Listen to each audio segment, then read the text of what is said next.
Hi everybody, Dazz here again for another reading from The Black Woman, the anthology written by Tony Cade. And today I am going to read Dear Black Man by Fran. It's about almost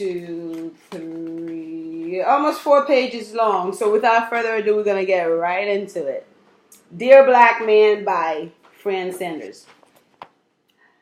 For years, the white man has projected the theory that all black people were the same. The outside person may change in size, shape, and to a certain extent, color.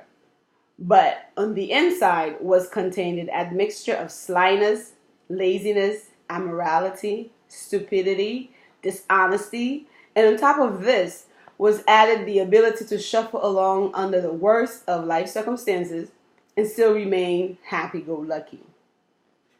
He was wrapped up in a tight little package and neatly disposed of, thereby eliminating the necessity of dealing with him. But that was light years ago, and I am optimistic. The black man means to be seen and to be heard, and indeed he is. But what of the black woman? What has become of her? How does she feel about the new breed of black man? How has her relationship to him changed, if at all? For 200 years, it was she who initiated the dialogue between the white world and the black. When slavery was abolished, she exercised the very dubious prerogative of starving to death or working for a most minimum wage for the very people under whom she had previously been a slave.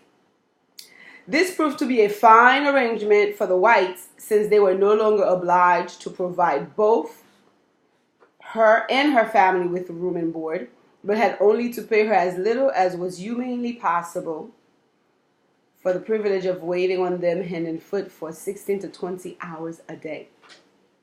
It has changed little by little, but only because it is the nature of life to change. Hollywood helped perpetuate the myth of the satellite Negro by constantly showing the black man or woman as hovering over some poetic white person, fetching this and that, lifting heavy steel beams from off his bloody but unbowed head, and giving him straight down home philosophical talk about how to bear up. Don't give up now, Mr. Bob. Not after you've come this far. Or, he'll come back, Miss Nellie. Don't worry. Just go in there and put on your prettiest dress and go down to the ball. Before you know it, he'll be back eating out of your hand. And the relationship, if you could call it that, between the black man and black woman was more of mother-boy than mate. She, strong and enduring, standing over the pots in a no-nonsense attitude. He, when not delivering some corn-pone homilies, fleeing ghosts or some such and hiding under her skirts. They were not as much people as conversation pieces or interesting oddities, like talking dogs. In the not too distant past, there has been, on the part of most writers, be they historian, novelists, present-day documentarians, or statisticians, the tendency to vilify the black woman as castrating matriarch. Whether she went about this task with a velvet glove or a steel gauntlet, she produced the same effect. She deballed the black man. Now let's face it. It was she who caused the race to survive. And if we are now all finally finding our voices to assert ourselves as a race, let it not be at her expense.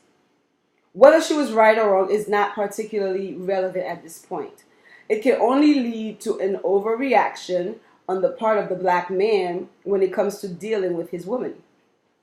And it will produce a lot of unnecessary dialogue that will tend to postpone real communication here and now. In the first place, and in the final analysis, we are women.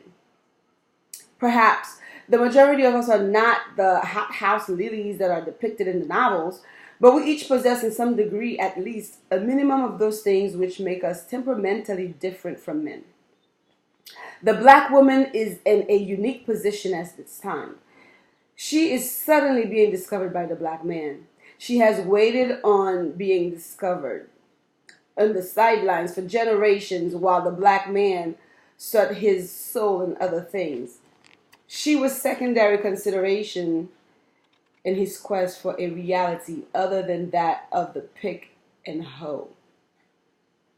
And since his way was blocked more often than not, with all of these impediments which have been there since he first stepped foot on these shores, reality usually turned out to be another woman. What better way to prove that one is a man?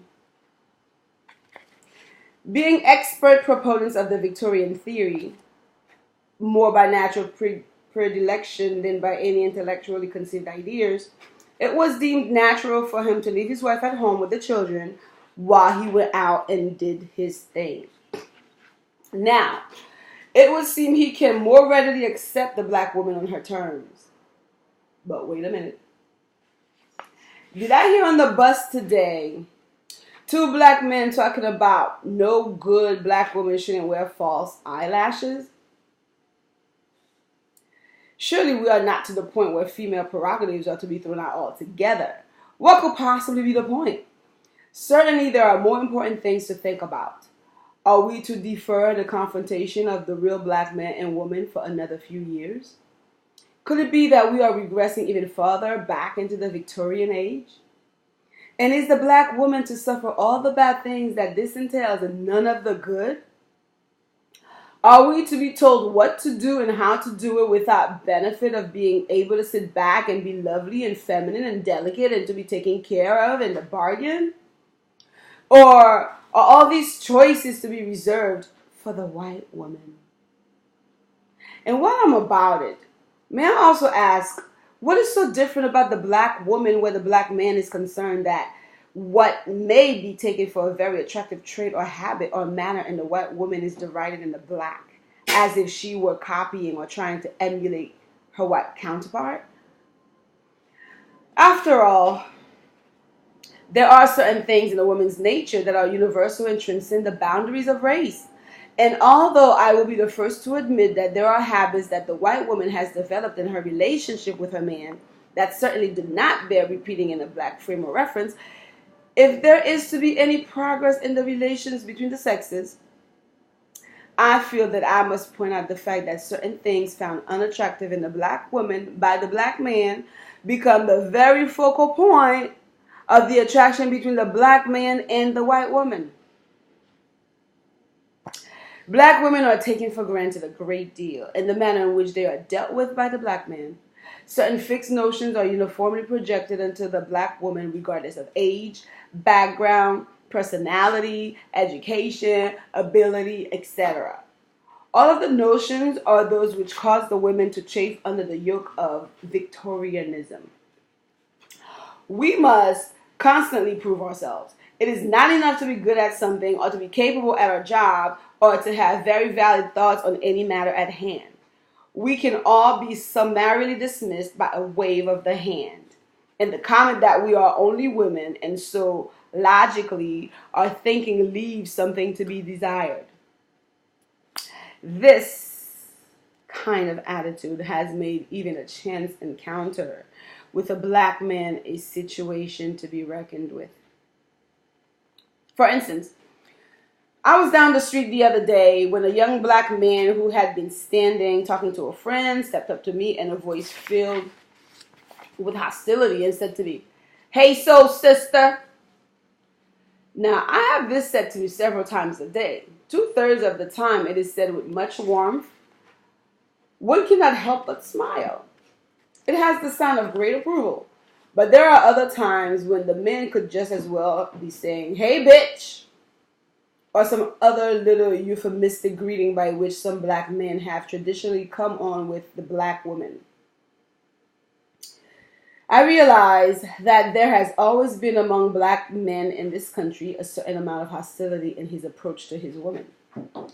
One can readily appreciate why this is so, since at every turn in the outside world he was met by obstacles of every description, from icy stares, the nuances of which were honed to devastating sharpness in the north, where it was deemed uncivilized to publicly spit in a man's face, To the Southern version of fun and games with the black man as the toy, in which version the players would do anything from poking fun at him if they were in a good mood to eviscerating and deballing him if they weren't feeling so hot.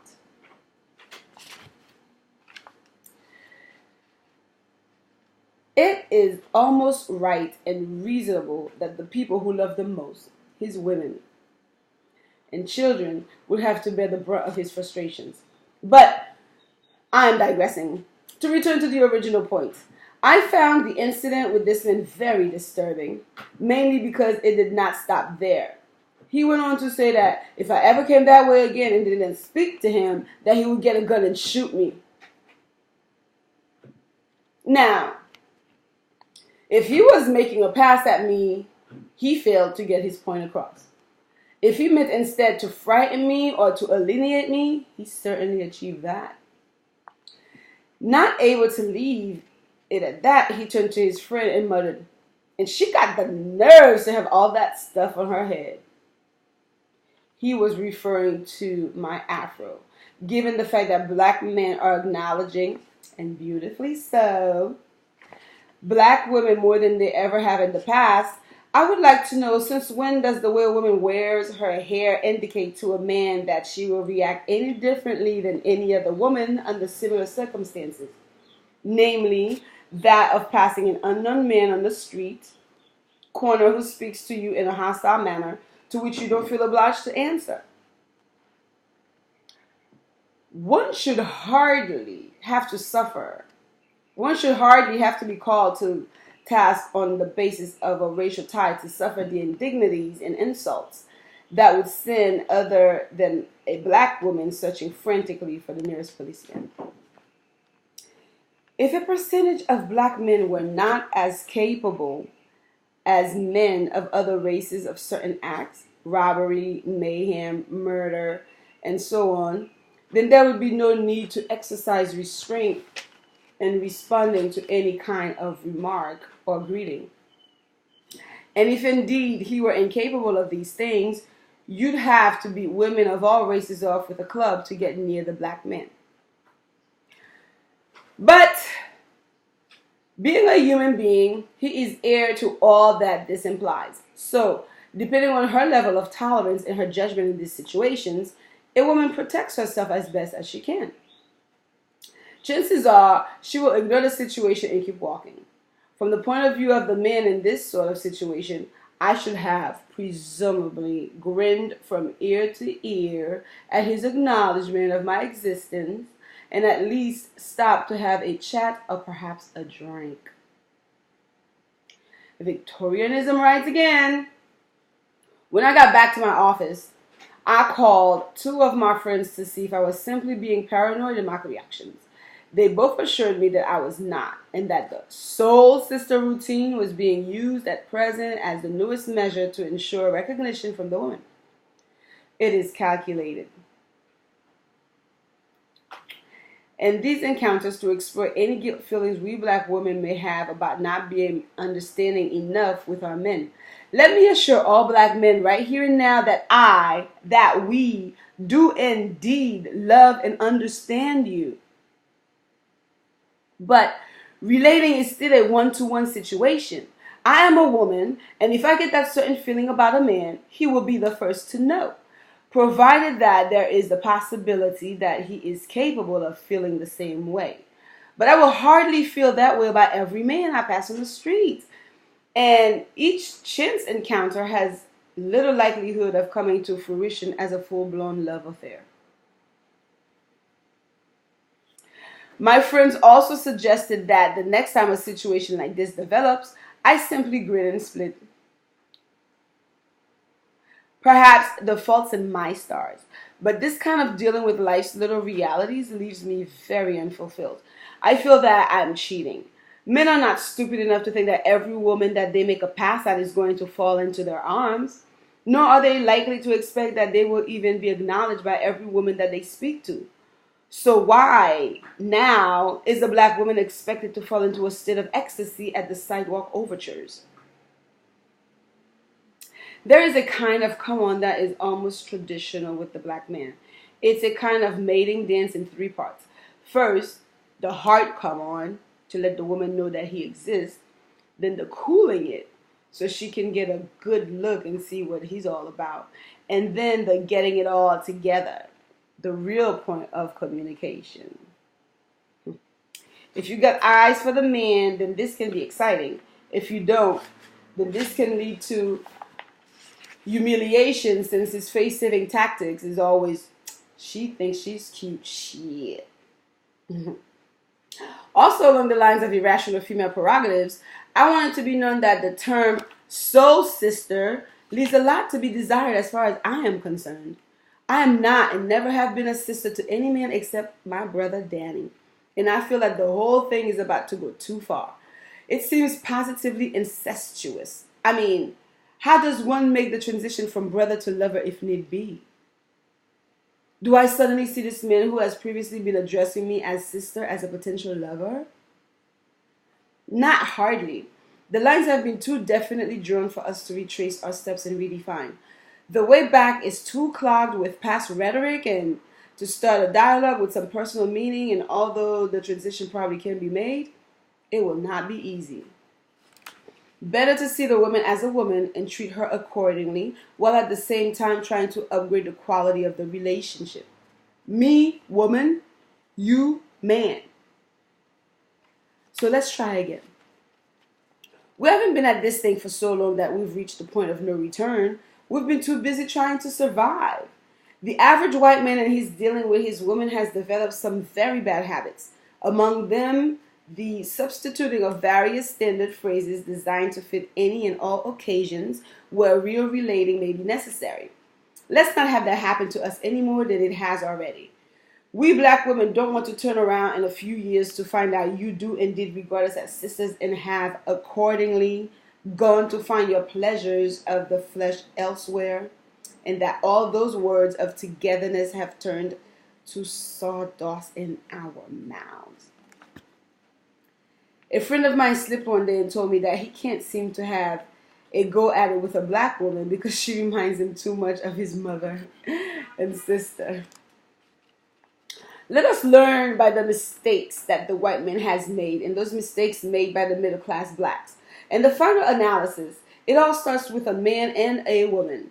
And from there, the quality of their relationship refines itself in direct proportion to the energy and honesty that each is willing to expend in that direction. Talk to me like the woman that I am, and not to me as the woman who is the inanimate creation of someone's overactive imagination. Look at me with no preconceived notions of how I must act or feel, and I will try to do the same with you. No presumption. No assumptions. No banal rhetoric substituted for the real person-to-person giving and receiving. Look at my face when you speak to me. Look into my eyes and see what they have to say. Think about the answers that you give to my questions. Don't speak to me in ad agency prose or in the hip jargon of the day. I am a woman and you are a man, and I have always known it.